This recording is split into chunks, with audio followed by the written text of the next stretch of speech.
Hello दोस्तों, स्वागत है आपका अपने यूट्यूब चैनल गोयल मैट्रिक्स पर। चैनल पर पहली बार आए हैं, सब्सक्राइब कर लीजिएगा। साथ ही बेल आइकन को प्रेस जरूर करिएगा, जिससे नोटिफिकेशन आपके पास समय से पहुंच जाए। तो आज की जो वीडियो है, इसमें बात करने वाले हैं DSSB TCT एग्जाम्स को लेकर कि क्या इसकी प्रोबेबिलिटी है कि आपका जो एग्जाम है वो आपका मई के लास्ट या फिर जून जुलाई में होने के चांसेस रहें। ठीक है, तो यहाँ पर बात कुछ बेसिस पे करने वाले हैं। आपको भी पता है कि यहाँ पर जो कैलेंडर आपको देखने के लिए मिला था DSSB का, उसमें आपको TCT का एक भी एग्जाम देखने के लिए नहीं मिला था। और इसका रीजन था यहाँ पर एज रिलैक्सेशन। ठीक है, जिस वजह से यहाँ पर जो TCT के एग्जाम थे वो आपके इस कैलेंडर से हटा दिए गए थे, और देन अब आपको TCT के जो एग्जाम है वो बाद में देखने के लिए मिलेंगे। अब देखिए, यहाँ पर जो चांसेस हैं वो लग तो रहे हैं कि एज रिलैक्सेशन यहाँ पर मिले। अगर ऐसा होता है तो यहाँ पर फिर से जो फॉर्म है उनको रीओपन किया जाएगा, या फिर ये भी हो सकता है कि नेक्स्ट एग्जाम के लिए यहाँ पर दे दिया जाए और शायद इस वाले एग्जाम में ना हो।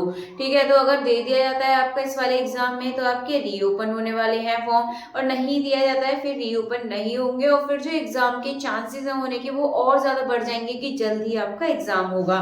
ठीक है, तो अगर यहाँ पर आप देखेंगे कि यहाँ पर एज रिलैक्सेशन नहीं मिलता है तो यहाँ पर कंफर्म है कि आपका एग्जाम जून जुलाई तक हो जाएगा TCT वालों के लिए। ठीक है, नेक्स्ट कैलेंडर जल्दी ही देखने के लिए मिल जाएगा। और यदि एज रिलैक्सेशन मिलता है तो यहाँ पर टाइम लगने वाला है। साथ ही जिनके एग्जाम अभी शुरू हो चुके हैं या फिर होने वाले हैं, क्योंकि कैलेंडर काफी लंबा आया है, मई तक का कैलेंडर आ चुका है, तो अभी आपके यहाँ फरवरी मार्च अप्रैल मई आपके एग्जाम चलने वाले हैं। तो काफी लंबे एग्जाम चलेंगे, तो आप लोग अच्छे से तैयारी करेगा, क्योंकि ऐसा मौका आपको बार बार नहीं मिलेगा, क्योंकि वैकेंसीज इतनी जल्दी जल्दी आपको नहीं देखने के लिए मिलती है। इसमें भी टाइम लगता है और काफी साल इसमें निकल जाते हैं वैकेंसीज को लेकर। इसीलिए अपने हाथ से मौका ना जाने दें और अपनी तैयारी को बेहतरीन तरीके से करें, क्योंकि जिनके एग्जाम अभी अप्रैल मई में है उनको भी टाइम मिल रहा है, तो अपने एग्जाम करें। बाकी देखिए, जो TCT वाले हैं उनको तो अभी बहुत ज्यादा टाइम मिल रहा है, क्योंकि अगर उनके जल्दी देखा जाए तो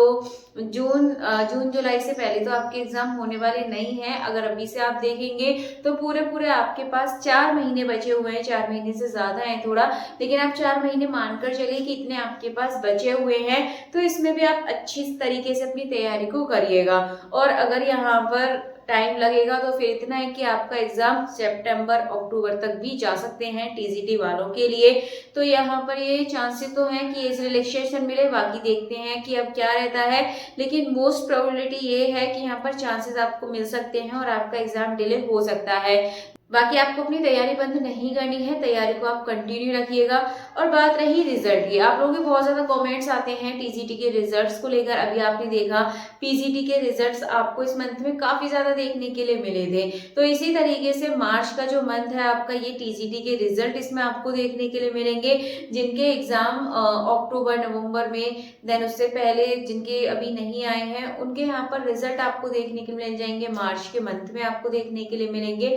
तो अभी तो टाइम है आपके पास, बाकी आप अदर एग्जाम पर पूरा फोकस करते रहें। DSSB के भी जो फॉर्म फिल हुए थे उनके एग्जाम भी आपके जल्दी होंगे, TCT मैथ्स के लिए स्पेशली।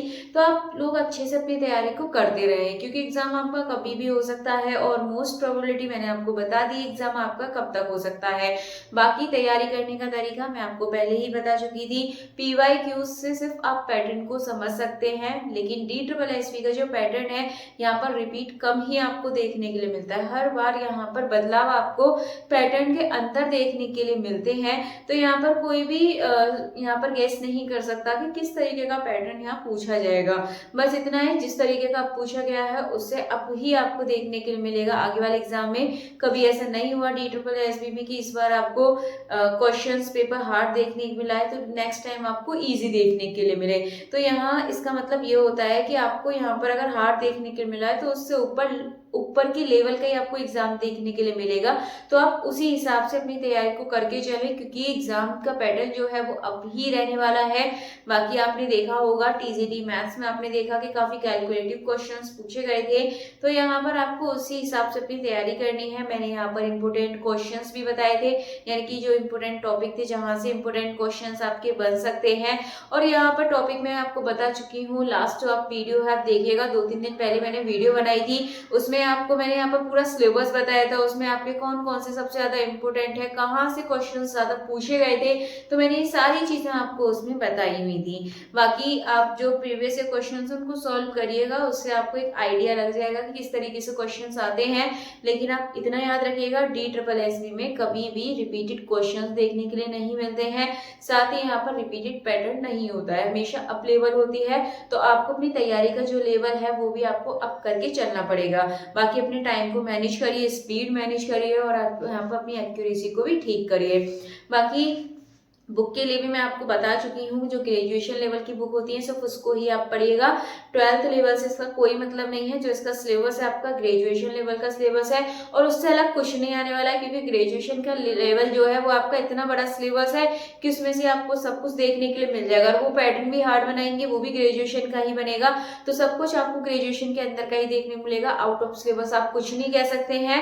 तो इसीलिए बस इस तैयारी को अच्छे तरीके से करते रहें और अपना जो लेवल है उसको अब बनाकर चले, जिससे आपको प्रॉब्लम ना आए, और साथ ही अभी से आप टाइम मैनेज करना जरूर स्टार्ट कर दें। चलिए, बाकी हमारी नेक्स्ट वीडियो में मिलेंगे आगे की इन्फॉर्मेशन के साथ। तब तक के लिए आप ज्यादा से ज्यादा वीडियो को लाइक कमेंट शेयर कर दीजिएगा।